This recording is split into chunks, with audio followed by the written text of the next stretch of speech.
தூத்துக்குடியில் வேம்பு, அத்தி மற்றும் ஆலமரத்தாலான பலகைகள் மூலம் தயாராகி வரும் கிறிஸ்துமஸ் குடில்கள் குறித்து விவரிக்கிறது இந்த செய்தி தொகுப்பு.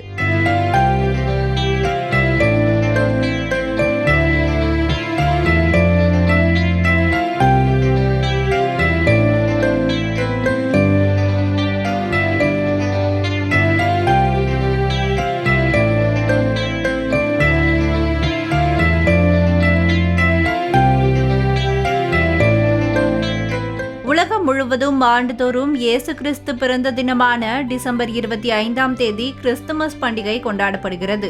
டிசம்பர் மாதம் வந்தாலே வீட்டின் வெளியில் நட்சத்திரங்களை கட்டியும் வீட்டின் உள்ளே கிறிஸ்துமஸ் மரம் வைத்தும் அதில் வண்ண வண்ண விளக்குகளை கொண்டு அலங்கரிக்கப்படுவதும் விதவிதமான கேக்குகளை செய்து கிறிஸ்துமஸ் பண்டிகை சிறப்பிப்பதும் வழக்கம். இதில் மற்றொரு அழகான விஷயம் என்னவென்றால் அனைத்து தேவாலயங்களிலும் கிறிஸ்துமஸ் குடில்கள் வைக்கப்படும். அந்த வகையில் தூத்துக்குடியில் விதவிதமான கிறிஸ்துமஸ் குடில்கள் தயாரிக்கப்பட்டு விற்பனை செய்யப்படுகின்றன.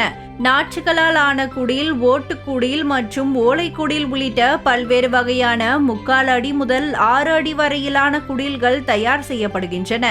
வேம்பு, அத்தி மற்றும் ஆலமரத்தால் ஆன பலகைகள் மூலம் தயாரிக்கப்படும் இந்த குடில்களுக்கு பொதுமக்களிடையே நல்ல வரவேற்பு உள்ளதாக கிறிஸ்துமஸ் குடில் தயாரிப்பவர்கள் தெரிவிக்கின்றனர்.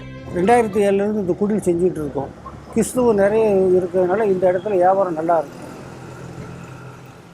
3/4 அடி, 1 அடி, 1.5 அடி, 2 அடி, 2.5 அடி வரை கொடுப்போம். என்ன அளவுனாலும் செஞ்சு கொடுப்போம். குறைஞ்சது 200 இருந்து இருக்குது. நல்ல தரமாக இருக்கும். வக்கீல் குடில், நாற்று, ஓலை, இப்போ கார்ட்போர்டு, மைக்கா சீட்டு, வாட்டர்போர்டு, பிள்ளைவுட்டு எதுனாலும் நீங்கள் ஆர்டர் பிடிக்க செஞ்சு கொடுப்போம். நல்ல தரமாக இருக்கும்.